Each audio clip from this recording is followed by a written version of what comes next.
Welcome viewer, I am Murugan S. This video tutorial describes how to reset Microsoft Office Word to default setting. Type regedit in Windows search bar. Right-click Run as administrator. H-key current user. Click and expand software. Click and expand Microsoft.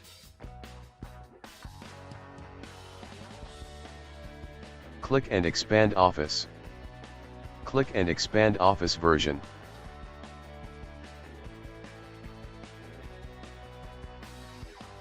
Delete Word key.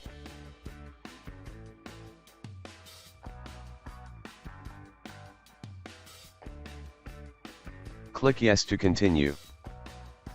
Close and exit registry.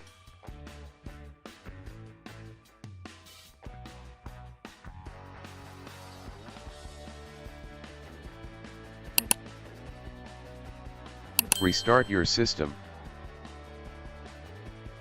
I hope this video tutorial helps to you. Please like, share and don't forget to subscribe my channel. Thank you very much. See you next video.